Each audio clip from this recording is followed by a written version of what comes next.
मैं शादी से पहले अपनी इज्जत काफी बार लुटा चुकी थी। मेरी माँ ने आखिर मेरी शादी कर दी। शादी की रात में डरी बैठी थी कि कहीं मेरे शौहर को सब मालूम हो गया तो ना जाने क्या होगा। जब मेरे शौहर मेरे करीब आए तो कहने लगे मुझे सच सच बताना कि मैं अपने वालिदैन के यहाँ शादी के 3 बरस बाद पैदा हुई थी। खुदा की करनी कि मेरे बाद इनके यहाँ कोई औलाद ना हुई। यूँ मैं इनकी इकलौती औलाद थी। मैं ही इनकी तवज्जो का मरकज और इनकी कुल कायनात थी। मेरे वालिद साहब मुझे एक पल के लिए भी अपनी नजरों से ओझल ना होने देते थे। जब मैं 11 बरस की हुई तो एक रोज अचानक लौटते हुए सड़क की एक हादसे में मेरे वालिद साहब का इंतकाल हो गया। मेरा और वालिदा का बुरा हाल था क्योंकि हमारे अलावा इनका था ही कौन। मेरी वालिदा को कुछ लोगों ने मशवरा दिया कि मैके चले जाओ। मेरे नाना नानी वफात पा चुके थे और मामू अपनी अपनी बीवियों के साथ खुशो खुरम जिंदगी गुजार रहे। लिहाजा मेरी वालिदा मैके भी नहीं जाना चाहती थी क्योंकि वो भाभियों के सुलूक से पहले ही वाकिफ थी। कुछ रिश्तेदारों ने इन्हें दूसरी शादी करने का मशवरा दिया लेकिन उन्होंने साफ इनकार कर दिया कि मैं अब अपनी बेटी के सहारे ही अब जिंदगी जीऊंगी। वो कहती ना जाने सौतेला बाप कैसा होगा और मैं नहीं चाहती कि मेरी बेटी सौतेले रिश्तों की भेंट चढ़े। मेरे ताया जान ने दादा की जायदाद से मेरे वालिद के हिस्से का मकान हमें रहने को दे दिया और मेरी वालिदा से कहा कि अभी आप ही की मलिया करते हैं। यूँ हम दोनों माँ बेटी इस घर में रहने लगी। मेरी वालिदा को सिलाई आती थी, लिहाजा उन्होंने औरतों के कपड़े सिलाई करना शुरू कर दिए और यूँ हम माँ बेटी का गुजर बसर होने लगा। ताया भी हमारी कुछ माली मदद कर दिया करते थे और जिंदगी की गाड़ी चलने लगी। मैं भी अपनी हम उम्र लड़कियों के साथ स्कूल जाती थी। माँ पहले घर के काम करती और फिर सिलाई मशीन रखकर कपड़े सिलाई करना शुरू कर देती। अपनी मसरूफियात के बायस वो मुझे कम ही तवज्जो दे पाती थी। मैंने मैट्रिक कर लिया तो आगे पढ़ने का इरादा मुलतवी कर दिया, मगर घर बैठे बैठे बोरियत महसूस होती। स्कूल जाती थी तो सहेलियों के साथ दिल बहल जाता था। घर में ना तो मेरा कोई बहन भाई था कि जिससे बातें कर सकती। अम्मी हर वक्त बस मसरूफ रहती हैं। मैं सारा दिन तन्हाई महसूस करती। इन्हीं दिनों एक रोज जब मैं किसी काम से छत पर गई तो साथ वाले घर का लड़का जिसे मैं बचपन से जानती थी, जिसका नाम अब्दुल्ला था, वो मुझे देखकर मुस्कुरा दिया। वो बेहद खूबसूरत था, बिल्कुल ऐसा कि मेरी उम्र की लड़कियों के ख्वाबों का शहजादा होता है। आज इस मुस्कुराहट मुझे और भली लगी। 1-2 बार जब इससे आमना सामना हुआ तो वो मुझे देखकर मुस्कुरा देता। अब रोज यूं होने लगा कि जब मुझे मौका मिलता मैं छत पर चली जाती और हम दोनों मंडरे से बातें करते। मुझे भी जैसे बोरियत दूर करने का बहाना मिल गया था। मेरी वालिदा तो वक्त से पहले बूढ़ी नजर आना शुरू हो चुकी थी। जब वो मुझे आवाज वगैरह देती तो मैं फौरन आ जाती। 19 बरस की उम्र में अलग लड़कियां जितनी खूबसूरत होती हैं मैं भी थी। जिस कदर नासमझ थी इतनी ही समझदार बनती थी। आज तक अपनी नादानियों को कभी तस्लीम नहीं किया था। 1-2 बार तो माँ ने मुझे इसके साथ बातें करते देख लिया और फिर मुझे नीचे आकर खूब बातें भी सुनाई, मगर मेरा दिल तो अब जैसे ही मेरे बस में ना था। मैं इनकी डांट के बाद 2 दिन सुकून से बैठती और तीसरे रोज फिर छत पर अब्दुल्ला से मिलने को चल पड़ती। माँ ने कहा, ज़ैनब बाज आजा, तू एक बेवा की बेटी है। बात बाहर निकल गई तो रुस्वा करने वाले लाखों होंगे, जबकि बात रखने वाला एक भी ना होगा। मगर मैंने इनकी बातों को नजरअंदाज कर दिया और बदसतूर मोहब्बत के पेंगे पढ़ाती रही। सुहाने मुस्तकबिल के ख्वाब देख रही थी और ये सुहाने ख्वाब मुझे हमारे पड़ोसी अब्दुल्ला ने ही दिखाए थे। इसने कुछ इस तरह मीठी मीठी बातें करके मेरे दिल को मोम कर लिया कि मैं इसी के साथ उम्र भर निभाने का वादा कर लिया। इसने भी मुझसे अपनी मोहब्बत का भरपूर अंदाज में इजहार किया और शादी करने का वादा किया। माँ तो क्या, अब तो सारी दुनिया भी हमारी रास्ते में आ जाती तो हम एक दूसरे से मुंह न फेर सकते थे। अब्दुल्ला लाशबा मेरी नजरों में बेमिसाल था। वो परकशिश था, मर्दाना हुस्न का मुकम्मल नमूना था। मुझे इसकी इतनी चाहत थी कि इसकी बातों की गहराई का तसव्वुर समंदर की गहराई से भी आगे मालूम होता था। वो ऐसे जज्बात थे कि इन दिनों कोई मेरी जान भी ले लेता तो मैं चाहती ये अच्छा हो गया। अब मैं इतनी बेवकूफ हो गई थी कि रातों को भी इससे मिलने जाने लगी। हम एक वक्त मुकर्रर कर लेते। हमारी और इनकी एक ही छत थी, बस दरमियान में छोटी सी दीवार थी। मेरी माँ सारा दिन काम की मसरूफियत के बाद सो जाती। इसे तो क्या किसी को भी कानो कान खबर ना होती। बस चांदनी रात और अंधेरे हमारे राजदान थे। ये दोनों ही हमारे होते थे। चांद रुकावट बनता और ना अंधेरा। और हमारे मकानों की जुड़ी हुई छतें हमारे मुलाकातों का संगम थी। माँ का मामूल था कि वो सुबह बेदार हो जाती, तहज्जुद के बाद नमाज फजर और फिर तिलावत के फराइज अदा करती। दिन भर घर का काम करके फारिग वक्त में सिलाई मशीन पर मोहल्ले वालों के कपड़े सिलाई करना, यूं पेड़ बढ़ने की चुकी ये मशक्कत इनको शाम तक निठार कर डालती। शाम होते ही नींद से आंखें बंद होने लगती, चार पाई पर लेटते ही सो जाती। तब मैं दबे पांव छत पर चली जाती, जहां अब्दुल्ला मेरा पहले से मुंतजिर होता। मुझे देखते ही वह हमारी छतों के दरमियान में मौजूद था। मंदिर पार करके मेरी तरफ आ जाता। हर रात मुलाकात के दौरान वो मुझसे शादी के कई वादे करता।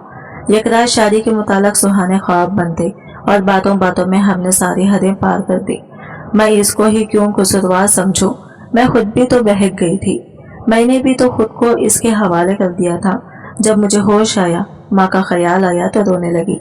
इसने मुझे चुप करवाया और तसल्लियां दी कि वो बहुत जल्द अपने वालिदैन को मेरी वालिदा के पास भेजकर मेरा रिश्ता तलब कर लेगा और यूं मुझसे शादी कर लेगा। यूं एक मुद्दत तक आग और कपास का ये खेल जारी रहा और हमने खर्ब के तमाम मरहल तय कर लिया। मैं इसकी मोहब्बत में शर्मसार थी और वो मेरी तलब में मदहोश। हम दोनों की ख्वाहिश थी कि हमारा निकाह जल्दी से हो जाए ताकि हम इस खतरनाक सफर से नजात हासिल करके अपनी मंजिल को पहुंच जाए। मैं अब इसे इसरार करती कि अपने वालिदैन को मेरी वालिदा के पास भेजो और मुझसे शादी कर लो। वो मुझे कहता, बस थोड़ा सा इंतजार करो, मैं बहुत जल्द अपने वालिदैन को तुम्हारे घर भेज दूंगा। वक्त गुजरता रहा और फिर रफ्ता रफ्ता मेरे मुतालबा बढ़ने लगा। जब मिलती इससे कहती कि रोजा इस दरिया से गुजरना अब बस की बात नहीं रही है। अब्दुल्ला, अब हौसला हारने लगी हूँ मैं, तुम अब मेरी माँ से बात करो, आखिर कब तुम मुझसे शादी करोगे? वो आगे से कहता, जब तुम कहोगी कर लूंगा। इतनी बार इसने यही जवाब दिया तो मुझे इसकी यह बात मजाक लगने लगी। मैं तो रोजे अव्वल से इसको कहती थी कि मुझसे शादी कर लो, वही सही तरह से जवाब नहीं देता था। हर बार कहता, जरा सब्र कर लो, कुछ दिन और इंतजार करना होगा। अब इसे आगे से कहती, आखिर क्यों अब्दुल्ला, इतना वक्त तो गुजर गया है, अब क्या मसला है? ऐसी कौन सी मुश्किल है? आखिर क्या खबाहत है? मैं इसरार करती जाती, देखो अब्दुल्ला, एक मेरी बेवा माँ ही तो है, इसको मनाना कौन सा मुश्किल काम है। वो तो दिल से चाहती है कि मेरी शादी जल्दी हो जाए ताकि वो सुख का सांस ले और बेटी के परस से सुरखरू हो सके। और वो तुम्हें भी बचपन से जानती है, तुम्हारी अम्मी से भी इनकी बहुत अच्छी बनती है, वो तुमसे प्यार भी करती हैं। तुम इनसे एक बार रिश्ते के लिए कहोगे तो वो 100 बार हाँ कहेगी। एक बार मेरा हाथ मांग कर तो देखो, माँ निहाल ना हो जाए तो कहना। वो आगे से कहता, तुम्हारी माँ की तरफ से तो मैं मुतमईन हूँ, मगर डर मुझे अपने घर वालों की तरफ से है, वो नहीं मानेंगे। इन्हीं को मनाने के लिए मुझे भी मोहल्लत चाहिए। मैं अपनी अम्मी से तुम्हारे बारे में बात कर चुका हूँ, वो कहती हैं कि मैं तुम्हारे अब्बू को मनवा लूंगी, मगर अभी तुम्हें कुछ दिन सब्र से लेना होगा। मगर तुम सब्र करो तो तब ना। ऐसा कहते हुए अब्दुल्ला का लहजा इस कदर यकीन भरा होता कि मैं भी यकीन कर लेती। दिल में सोचती, वो इस मोड़ पर मुझे धोखा नहीं देगा कि जब मैं इसके बगैर इन पतवार की कश्ती मानन हो चुकी हूँ। जब मेरी अम्मी मुझसे मेरी शादी के मुताल्लिक बात करती या किसी रिश्ते का तज़किरा करती तो मैं इन्हें फौरन जवाब देती कि मैं सिर्फ अब्दुल्ला से शादी करूंगी। अम्मी आगे से मुझे कहती, तुम फिर इससे कहो ना कि वो तुम्हारा रिश्ता भेजे, मैं तो तेरी खुशी चाहती हूँ। अगर अब्दुल्ला भी राजी है तो मैं तुम्हारी इधर ही कर दूंगी, मगर वो रिश्ता तो भेजे। मैं आगे से इन्हें कहती कि वो बहुत जल्द मेरा रिश्ता भेज देगा, इसलिए आप मेरा इधर उधर कहीं भी रिश्ता देखने की कोशिश नहीं करें। मैं इसके अलावा किसी से शादी नहीं करूंगी। जब उन्होंने देखा कि अब्दुल्ला की तरफ से कोई जवाब नहीं मिल रहा और मैं फजूल में इससे आस लगाए बैठी हूँ, तो उन्होंने मेरे ताया को फोन कर दिया कि तुम्हारी भतीजी बड़ी हो गई है, कब तक इसको घर बिठाए रखूंगी, तुम ही कोई रिश्ता तलाश कर दो ताकि फर्ज से फारिग हो सको। चंद दिनों बाद ही ताया अपने बेटे का रिश्ता लेकर आ गई। अम्मी ने ये रिश्ता गनीमत जाना, बुरे वक्तों में अपने गले लगा लिया। इससे बढ़कर और क्या खुश नसीबी होगी। माँ ने इस रिश्ते को कबूल कर लिया और बाद में जब मुझे बताया कि तेरा रिश्ता मैंने अली से तय कर दिया है, माँ के मुंह से मैंने अली का नाम सुना तो दिल बैठ गया। मैंने रोते हुए कहा, अम्मी मैं अली से हरगिज़ शादी नहीं करूंगी। अम्मी आगे से कहने लगी, अरे क्यों नहीं करेगी, क्या बुराई है अली में? मैंने कहा, कोई बुराई नहीं है, लेकिन मैं इससे शादी नहीं करूंगी। मैं अब्दुल्ला से शादी करना चाहती हूँ, मेरे दिल में बस वही बसेरा कर चुका है। अम्मी आगे से गुस्से से करने लगी, लेकिन वो नहीं करेगा तुझसे शादी, मैं तेरे ताया को हाँ कर चुकी हूँ। मैंने कहा, लेकिन अम्मी मुझसे पूछे बगैर आपने ऐसा क्यों किया? अगर आपने ताया के बेटे से मेरी शादी करवाने की कोशिश की तो मैं जहर खा लूंगी। याद रखिएगा। मैंने आसमान सर पर उठा लिया। माँ से खूब लड़ी, मर जाने की धमकियां दी। पहले तो वो मुझे प्यार से समझाती रही। जब देखा कि मैं हट धरी पर मजबूती से कदम जमाए हुए हूँ तो वो बिना मुझसे कहे ही अब्दुल्ला के घर चल दी। मैंने रो रो कर आंखें सुर्ख कर ली थी। जब वो वापस आई तो कहने लगी, आज शाम को अब्दुल्ला आएगा। मैं आज तुम्हारे सामने ही इसके साथ सारी बातें कर देती हूँ। तुम्हारे ताया 1 माह बाद शादी की तारीख रखने आएंगे। अगर अब्दुल्ला ने इनके आने से पहले 15 दिन के अंदर अंदर तुझसे निकाह नहीं किया तो फिर मैं तुम्हारे ताया को तेरी शादी के लिए तारीख दे दूंगी और फिर तुझे अली से शादी करना ही होगी। खैर खैर उन्होंने कुछ गलत नहीं कहा था। अब्दुल्ला से जाकर साफ बात की थी। वो तो अरसे से मुंह में कुंडियां डाले बैठा था। मुझे तो वो टाल मटोल किए जा रहा था। अब माँ दरमियान में थी और ये मौका मेरे लिए गनीमत था कि मैं खुद इसी दिन की मुंतजिर थी। मैं शाम होने का बेसब्री से इंतजार कर रही थी। बल आखिर शाम को अब्दुल्ला हमारे घर आ गया। मैं दूसरे कमरे में चली गई। मेरी अम्मी को सलाम करने के बाद इसने कहा कि खाला जी, आपने मुझे बुलवाया था। अम्मी कह रही थी कि तुम्हारी खाला ने शाम को तुम्हें अपने घर आने को कहा है। मैं आते ही हाथ मुंह धो के आ गया। क्या कोई काम था? अम्मी ने इससे बातें शुरू कर दी। मेरे कान दरवाजे पर ही लगे थे। वालिदा नेक नीति से सारी बात करने लगी और इसको बता रही थी वो हमतन गोश था। भला आखिर कोई तवक्कुफ के बाद अम्मी ने ही खामोशी को तोड़, अब्दुल्ला बता अब तेरी क्या मर्जी है? हर बात साफ साफ बता दे, धोखे में ना रखना। मैं बेटी की खुशी चाहती हूँ, तेरी रजा जानने की ही फैसला करूंगी। वो काफी देर खामोश बैठा रहा, फिर कहने लगा, खाला जी, मैं तो दिल से चाहता हूँ कि आपकी बेटी से शादी करूँ, मगर मेरे घर वाले नहीं मानते। मैंने इन्हें मनाने की बहुत कोशिश की है मगर नहीं मानते। वो मेरी शादी में शरीक नहीं होंगे अगर मैंने आपकी बेटी से शादी की। अम्मी आगे से कहने लगी, कोई बात नहीं बेटे, तुम 2-4 दोस्तों को साथ ले आओ और इन्हीं 15 दिनों में से किसी दिन मेरे घर आकर जैनब से निकाह कर लो तो भी मैं राजी हूँ। मुझे अच्छे से एहसास है तुम्हारी मजबूरी का लिहाजा, इसी तरह भी तुम्हारी और जैनब की शादी पर मुझे कोई एतराज नहीं है। उम्मीद थी कि वो माँ की बात सुनकर खुशी से खुल उठेगा और फौरन शादी पर राजी हो जाएगा, मगर मेरी हैरत की इंतहा न रही जब मैंने इसे बिछा हुआ पाया। वो फिर से टाल मटोल करने लगा। बात करने का अंदाज ऐसा था कि साफ इनकार भी ना था, मगर मजबूरी इस कदर बयान कर दी कि मतलब इनकार में जाता था। मेरे आंसू आमंड आए। मैंने दरवाजे की चौखट को मजबूती से ना थामा होता तो शायद गिर पड़ती। सोच भी ना सकती थी कि वो इसी तरह मेरी माँ को दिल शकीन जवाब देगा। कुछ देर बाद वो कहने लगा, खाला जी, आपको शायद बहुत जल्दी है। जैनब की शादी की आपको इख्तियार है, आप अपनी बेटी की शादी कर दें। मैं तो जब अपनी मजबूरियों से निकलूंगा तभी शादी के बारे में सोचूंगा। इसमें 5 साल भी लग सकते हैं। ये सारी बातें करने के बाद वो चला गया। इसके जाने के बाद मेरी अम्मी मेरे पास आई और कहने लगी, देख लिया तूने, मैं ना कहती थी कि अब्दुल्ला तुझसे शादी नहीं करेगा। वो सीधे से इनकार भी नहीं कर रहा, लेकिन अपनी मजबूरियां बताकर तुझसे जान छुड़ा रहा है। तेरे लिए यही बेहतर है कि तू अपने ताया के बेटे से ही शादी कर ले, जो खुशी खुशी खुद तेरा रिश्ता मांगने आए थे। काफी देर तक मैं बैठी आंसू बहाती रही। पहले सोचा अब अब्दुल्ला से नहीं मिलूंगी, मगर फिर रहा ना गया और सोचा आज इसे मिलकर जरूर पूछूंगी कि इसने आज इतना अरसा मुझे क्यों धोखे में रखा। इस रात जब मैं अब्दुल्ला से मिली तो इससे खूब लड़ी। इसने फिर से यही कहा कि वो एक नामालूम मुद्दत तक शादी नहीं कर सकता। अगर तुम मेरा इंतजार कर सकती हो तो कर लो, अगर मुस्तकबिल में मेरे हालात संवर गए तो किसी दिन तुमसे निकाह भी हो ही जाएगा। ये इसका खरा सा जवाब था। इस रोज अब्दुल्ला के जवाब से मेरा दिल चूर हो गया। इस कदर तौहीन महसूस की कि जी चाहा जमीन में गिर जाऊं।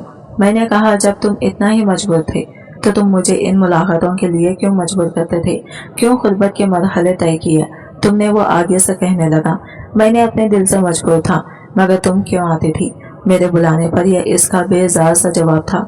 मैंने रोते हुए कहा, मैं भी दिल से मजबूर थी, मगर अब जो दिल पर गुजरेगी सह लूंगी, अपने दिल को मार लूंगी, मगर अब तुमसे कभी नहीं मिलूंगी। यह कहकर मैंने नीचे का रुख किया तो मुड़कर भी इसकी जानिब ना देखा। मैंने अब्दुल्ला से अब कभी ना मिलने का तय कर लिया था। हफ्ते बाद ताया लोग आ गई। वो मंगने का जोड़ा और अंगूठी साथ लेते आए थे। उन्होंने अम्मी से कहा कि सादगी से शादी होगी, निकाह का जोड़ा बनाने का ऑर्डर दे दिया है। पहली तारीख निकाह की रख लेते हैं, आप अपने चंद मोहल्लेदारों को बुला लेना। हमारे साथ भी ज्यादा लोग नहीं होंगे। यूँ मेरी शादी की तारीख मुकर्रर कर दी गई। मेरी माँ मेरी शादी में मशगूल हो गई, मगर मेरा दिल तो वैसे मुर्दा हो चुका था। मुकर्ररा तारीख पर मुख्तसर सी बारात आई और बड़ी सादगी से मेरा निकाह हो गया। रुखसती का खाया भी ताया जान ने ही बनवाया था। कुछ महल्लेदारों ने इस तकरीब में शिरकत की। रुखसती हो गई और मैं ताया के घर यानी अपने ससुराल आ गई। जब मुझे फूलों की सेज पर बिठाया गया तो मेरा दिल जैसे खौफ के मारे सोच रही थी, कहीं अली को मेरे माजी के बारे में पता ना चल जाए। इस रात जब वो मेरे पास आया तो मैं इस वक्त चौंक गई जब उन्होंने मुझसे कहा, तुमसे एक बात पूछूं, मगर वादा करो कि तुम सच सच बताओगी। इस लम्हे मेरा दिल जैसे मेरे सीने से बाहर किए लटकने को तैयार था। सोचने लगी ना जाने क्या बात पूछना चाहते हैं, मगर अगले ही लम्हे इसने कहा, नहीं कोई बात नहीं है। मैं वैसे ही कह रहा था और यूं इसने बात आई गई कर दी। मैंने भी शुक्र का कलमा पढ़ा कि जैसा मैं सोच रही थी वैसा कुछ न था। वो बिल्कुल नॉर्मल लग रहा था और इस शादी से मुतमईन भी दिखाई दे रहा था, मगर मुझे नहीं मालूम था कि एक न एक दिन तो ये सच खुलने ही वाला था। दिन गुजरने लगे। कहने को तो मेरा ब्याह हो गया था, मगर मेरा दिल किसी बात में ना लगता था। इस बेवफा की याद रह रहकर मेरे दिल में चुटकियां लेती थी। कभी कभार जब दिल इसके लिए हद से ज्यादा बेचैन हो जाता तो खुद को कोसती कि क्यों जल्दबाजी में शादी कर ली। अगर वह इंतजार करने को कहता था तो इंतजार कर लेती। मोहब्बत करने वाले इंतजार तो करते ही हैं, चाहे वो थोड़े दिनों का हो या उम्र भर का। मोहब्बत तो नाम ही इंतजार की दुख सहने का है। कुछ दिन सब्र कर लेने से शायद अब्दुल्ला मुझे अपना ही लेता। अब तो जो जिंदगी मिली थी इसको जूं तूं गुजारना था। अब्दुल्ला की याद सताती तो छुप कर रो लेती, अपने दिल का दुख किसी से बयान करती। नई नवेली दुल्हन थी, मगर नई दुल्हनों जैसी खुशी मेरे चेहरे से नहीं छलकती थी। अली अक्सर मुझसे मेरी उदासी का सबब पूछते, मेरे हाथों को अपने हाथों में लेकर दिलजोई करते तो मैं रो पड़ती। आखिर एक रोज उन्होंने मुझे अपने पास प्यार से बिठाया और बोले, ज़ैनब, ये बात मैं शादी की रात भी तुमसे कहना चाहता था। तुम्हें याद है कि जब मैंने तुमसे कहा था कि एक बात पूछूं, मगर वादा करो कि तुम मुझे सच सच बताओगी, लेकिन बाद में मैंने बात टाल दी थी। इस रात भी मैं यही बात तुमसे पूछना चाहता था, लेकिन फिर मुनासिब ना समझा कि तुम्हें शर्मिंदगी महसूस होगी। मगर अब तुम्हें रोजाना ही परेशान देखते हुए मैं आज ये बात कर लेना चाहता हूँ। मैंने तो पहले यही सोचा कि मैं तुमसे इसके मुताल्लिक़ कभी ना पूछूंगा, मगर अब मैं रोज महसूस करता हूँ कि तुम अब भी मेरे साथ खुश नहीं हो, इसलिए आज मैं ये बात कर लेना चाहता हूँ। ज़ैनब, देखो, मैं तुम्हारा दुख जानता हूँ। शायद तुम ये समझती हो कि मुझे खबर नहीं है। मुझे खबर है कि तुम अब्दुल्ला से शादी करना चाहती थी, मगर मैंने फिर भी तुम्हें अपनाया क्योंकि मुझे पता चल गया था कि वो तुझसे शादी का इरादा नहीं रखता, तुम्हें बेवकूफ़ बना रहा था। सच कहूँ तो इस बात की मुझे बहुत तकलीफ थी, क्योंकि तुम मेरे मरहूम चाचा की बेटी हो। अपने घर की इज्जत को दूसरों के हाथों में खिलौना बनता देखकर मेरा दिल खून के आंसू रोता था। तभी जब अब्बू जी ने मुझसे तुम्हारे रिश्ते के लिए रजामंदी पूछी तो मैंने फौरन हाँ कह दी। अब्दुल्ला का एक दोस्त मेरे साथ ही मुलाजिमत करता है, इसके जरिए मुझे हर बात की खबर हो जाती थी। अब्दुल्ला इसको तफसील के साथ तुम्हारी और अपनी छत पर होने वाली मुलाकातों के किस्से सुनाता था और वह आगे मुझे सुना दिया करता था कि लड़के तो ऐसी बातें खुश होकर दूसरों को सुनाते हैं। सोचो, अगर वो तुम्हारे साथ मुखल्लिस होता तो ये बातें अपने दोस्त से करता। और सच है ना कि तुम रातों को अब्दुल्ला से छत पर मुलाकातें करती थी। इसकी यह बात सुनकर मेरे जैसे कदमों से जमीन निकल गई। ये सच ही तो था। भला इतने खुले सच को मैं क्यों कर झुठलाती। मैंने अपने बहते आंसुओं को रोका नहीं और ना ही इनको साफ किया। ना मैंने अली को कोई जवाब दिया, मगर हाँ, मैंने इसके पैरों पर हाथ रख दिए और रो रो कर कहने लगी, अली, खुदा के लिए मुझे माफ कर दीजिए। वो दिन मेरी ना समझे की भूल थी, तो मुझे अच्छे बुरे की तमीज न थी। मुझसे बहुत बड़ी गलती हो गई थी, मगर मैं इस पर शर्मिंदा हूँ। आपने मेरी आंखों से पर्दा हटा दिया। जान गई हूँ कि कौन अपना है और कौन पराया। वो बाहौसला शख्स कहने लगा, जो गुजर गया सो गुजर गया। मैंने इस सबको भुला दिया है और अब तुम भी भुला दो। अहद करो कि फिर कभी कोई ऐसी गलती करने का सोचोगी भी नहीं। मैंने वादा किया कि आइंदा उम्र भर इन्हीं की पाबंद बनकर रहूंगी। शौहर और बीवी के इस मुकद्दस रिश्ते की पासदारी करूंगी। अब्दुल्ला से तो अब मुझे नफरत हो गई थी। इंसान भी अजीब मखलूक है, इसके इरादों को बदलते देर नहीं लगती। वही अब्दुल्ला जिसकी बेवफाई मुझे रिला रही थी, अब इसके बारे में सोचने से भी वहशत होती थी, क्योंकि मैं इसकी हकीकत जान चुकी थी। बड़ी बात यह थी कि इतना सब जानने के बावजूद भी अली ने मेरे मैके जाने पर पाबंदी नहीं लगाई थी, वरना मुझे लगता था कि वो मुझे वहां जाने से मना कर देगा। बड़े सदमे की बात तो ये थी कि जब अब्दुल्ला की वालिदा को इल्म हुआ कि अब्दुल्ला ने मेरी अम्मी से यह कहकर रिश्ते से इनकार किया था कि इसके वालिदैन नहीं मान रहे, तो वो माजरत करने मेरी अम्मी के पास आ गई। अम्मी से लगकर रोई और कहा कि मैं तो दिल से ज़ैनब को अपनी बहू बनाना चाहती थी कि यतीम बची है और हमारी आंखों के सामने ही पली बड़ी है, मगर अब्दुल्ला ने मुझे रोका था। इसने कहा कि मैं किसी और लड़की को पसंद करता हूँ और इसी से शादी करूँगा क्योंकि वो एक बड़े बाप की बेटी है, इससे शादी करके मेरी तकदीर संवर जाएगी। मेरे अब्दुल्ला ने लालच किया, जबकि हम इसको रोक रहे थे कि ज़ैनब हमारी देखी भारी बच्ची है, शादी बराबरी के लोगों में ठीक रहती है। और वो सादा लोग खातून जब अब्दुल्ला की नीयत से पर्दा उठा गई तो मेरे अंदर यादों के महल भी जलते हुए मलबे की ढेर बन गई। इस रोज को अपने लुट जाने के गम में इस कदर रोई कि जी चाहता था सामने जलती हुई आग हो और मैं इसमें कूद कर खुदकुशी कर लूं। मेरी शादी के 9 माह बाद बेवफा अब्दुल्ला ने अनम से शादी कर ली और फिर दामाद बनकर माँ के घर से रुखसत हो गया। हैरत की बात यह थी कि अपने शादी के बाद भी इसने कई बार मुझे पैगाम भिजवाया कि छत पर आओ, मुझे तुमसे कुछ बात करनी है, मगर मैं ना गई। आखिर क्यों जाती? अपने शौहर की अमानत में खयानत की मतलब होने इसके नजदीक तो मैं खिलौना थी, तो क्या अब भी मैं खिलौना बन जाती? जानबूझकर खुद को ऐसी जलती राख में इसकी जानिब बढ़ती। अब्दुल्ला खुद मुख्तार था, वो अपने वालिद के दबाव में ना था, चाहता तो मुझे अपना सकता था। मेरी माँ ने रजामंदी दे दी थी, इसके घर वालों ने भी इसे इजाजत दे रखी थी कि अगर ज़ैनब के साथ शादी कर लो तो हम खुश हैं, हमें बता दो, हम रिश्ते मांगने जाएंगे। मगर इसने खुद ही मना कर दिया, मुझे धोखा दिया और बाद में इसकी कली खुल गई। मैं तो पहली वाली गलतियों पर नादिम थी। जब आखिरी बार इसकी बहन अब्दुल्ला का पैगाम लेकर आई, मैंने हाथ जोड़ दिए कि इसको कहो मेरी जान छोड़ो और तुम दोबारा इसका कोई पैगाम न लाना। इसके साथ गुजरे हुए दिन मेरी रूह पर अभी तक बदनुमा दागों की मानिंद सबूत थे। बस ना चलता था कि तेज छुरी से इनको खर्च डालती। भला अब क्या मैं इससे मिलने की हिमाकत कर सकती थी? जबकि अपने शौहर की इन आदतें देखती तो ज़मीर मिलामत करने लगता था। तब मन करता किसी से कुछ ना कहूँ।